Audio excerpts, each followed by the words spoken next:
बिस्मिल्लाहिर्रहमानिर्रहीम, अस्सलाम वालेकुम नाज़रीन। मैं मलिक शाज़िब तारिक, आप देख रहे हैं एसपी न्यूज़ एक्टी चैनल। बहुत शुक्रिया आपने हमारे इस प्रोग्राम को देखने के लिए अपना कीमती वक्त निकाला। नाज़रीन, पाकिस्तान की सियासी सूरत हाल नहायत ही पेचीदा हो चुकी है। आज इमरान खान साहब ने एक बहुत बड़ा ऐलान कर दिया है, ऐसा ऐलान कर दिया जिसे मैं ऐलान जंग का नाम कहूंगा। इमरान खान साहब ने कह दिया है कि गरीबों के बच्चों अब तैयार हो जाओ, आपने हमारे साथ चलना है। और फिर गरीबों के बच्चों के साथ क्या होगा, इमरान खान साहब ने कभी मुड़ के नहीं पूछना।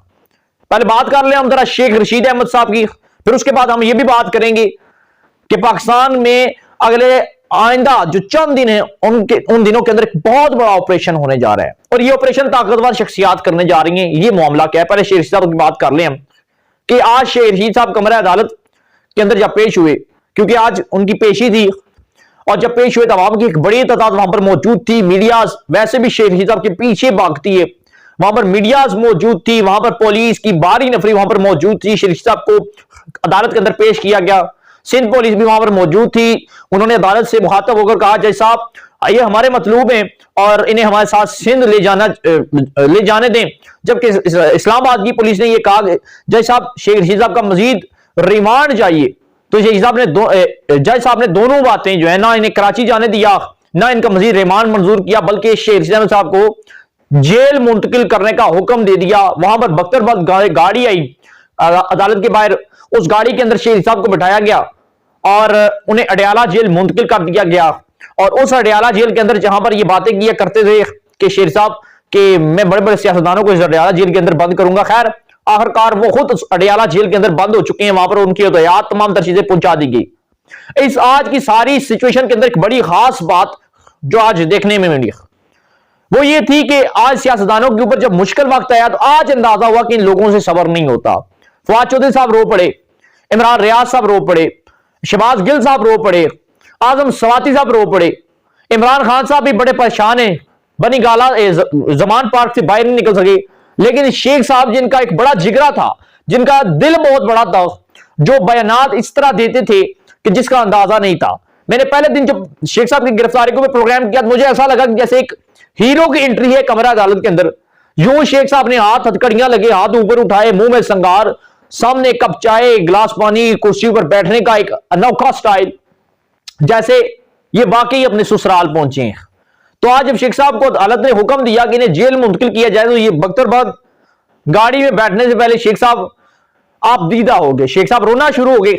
और ये चीजें मीडिया ने भी कवर की, इसको कवरेज की और इसके हवाले से बड़ी बड़ी हेडलाइंस जारी की कि वाकई शेख साहब आज रोए हैं। आज पहली बार साबिक वजीर दाखिला, 14-15 बार वजारतों में रहने वाला शेख रशीद, जो एक जमात पर सारी जिंदगी जिस शख्स ने सियासत की, जिसको पिंडी का फर्जंद कहा जाता है, जो कहता है कि जेल मेरी ससुराल है, हथकड़ियां मेरा जेवर है और पुलिस मेरे बराती, आज वो शेख रशीद जब बख्तरबंद गाड़ी में उन्हें बिठाने की तैयारियां की जा रही थी, बिठाने वाले थे, तो शेख साहब मुंह पर हाथ रखकर रोना शुरू हो गया, बड़ी शिद्दत के साथ रोए। खैर एक बड़ी ब्रेकिंग न्यूज में आपको यह भी देता चलूं, शेख साहब के लिए एक बड़ा फेवर ये हो चुका है कि उन्हें जेल मुंतकिल कर दिया है, कम से कम उनका रिमांड नहीं होगा, उन्हें वीआईपी वहां पर माहौल के अंदर रखा जाएगा, तमाम सहूलियात दी जाएंगी। अगले 48 से 72 घंटों के अंदर, बल्कि सोमवार और मंगल तक शेख रशीद अहमद साहब की जमानत भी कन्फर्म हो जाएगी, रहा हो जाएंगे। एक बार फिर आवाम के अंदर आकर जो है एक बार फिर जो है वो वही बातें डिस्कस करेंगे। एक बार फिर आप देखने को ये मिलेगा कि वो जज्बा, वो वलवला नजर आएगा या नहीं, क्योंकि तारीख एक चीज तो गवाह है कि शहबाज गिल अंदर हुए नजर नहीं आए, आजम सवाती अंदर हुए आज तक नजर नहीं आए, मुराद सईद वैसे ही नजर नहीं आ रहे। उसके बाद इमरान रियाज साहब वो भी अब उस तरह नहीं है जिस तरह इन्हें बोलना चाहिए, थोड़ा सी धीमा लहजा हो चुका है। और फवाद चौधरी साहब वो भी खामोश है, शेख साहब क्या खामोशी इख्तियार करते हैं, बोलते हैं, ये चीज देखने को मिलेगी। दूसरे नंबर बात कर लें हम, इमरान खान साहब ने सारी सूरत हाल को देखने के बाद इमरान खान साहब ने क्या दिया, भाई पाकिस्तानियों, वो मेरे पाकिस्तान तहरीक इंसाफ के माइटियों, वोटरों, सपोर्टरों, तैयार हो जाओ, हमने जेल भरो तहरीक का आगाज करना है। तो जब उन्होंने ये जुमला कहा मुझे एक बात याद आ गई, तो मैंने इस बल्कि सोचा कि खान साहब के बच्चे तो इंग्लैंड में, बरतानिया में, और ज्यादातर इन सब के जो है रिलेटिव, इनके अजीजों कारब, इनके बच्चे किसी न किसी मुल्क के अंदर है। तो क्या इमरान खान साहब जब जेल भरो तहरीक का आगाज कर रहे हैं, तो क्या उनके बच्चे भी पाकिस्तान आकर इस जेल भरो तहरीक के आगाज के अंदर शामिल होंगे? क्या वो भी गिरफ्तारियां देंगे, क्या उनकी भी गिरफ्तारी होगी? क्या जो है इमरान खान साहब के भाई, इमरान खान साहब की बहनें बेनोई, वो भी गिरफ्तार होंगी? क्या इमरान खान साहब के जाती अपने, क्या बुशरा बीबी, इनका खानदान भी गिरफ्तार होगा जेल भरो तहरीक के अंदर? क्या इमरान खान साहब के अपने पाकिस्तान तहरीक इंसाफ की जो लीडरशिप है उनके बच्चे भी गिरफ्तार होंगे? क्या उनके बच्चे भी जेल भरो तहरीक के अंदर शामिल होंगे, गिरफ्तारियां देंगे, कुर्बानियां देंगे अपने लीडर के लिए? क्या जेल भरो तहरीक का जब आगाज होगा, जिस तरह कौम जो है वो पैदल सड़कों पर निकली, क्या इमरान खान साहब अपनी एयर कंडीशनर गाड़ी को छोड़कर, बुलेट प्रूफ गाड़ी को छोड़कर अवाम के साथ पैदल सड़कों पर निकलेंगे? क्या इनके बच्चे भी पैदल निकलेंगे? क्या इनकी लीडरशिप भी इसी तरह पैदल निकलेगी, या सिर्फ और सिर्फ ये हिस्सा जो है, ये कुर्बानी जो है गरीबों के बच्चों को देना पड़ेगी, वोटरों को देना पड़ेगी, मिडिल क्लास लोगों को देना पड़ेगी? क्या खान साहब, तो भाई खुदारा ये अब जो मामलात हो रहे हैं अपने बच्चों को महफूज रखें, क्योंकि सियासतदानों ने तो अपनी जमानतें करवा लेनी है, इन्हें सिर्फ और सिर्फ इक़्तिदार की गर्ज है।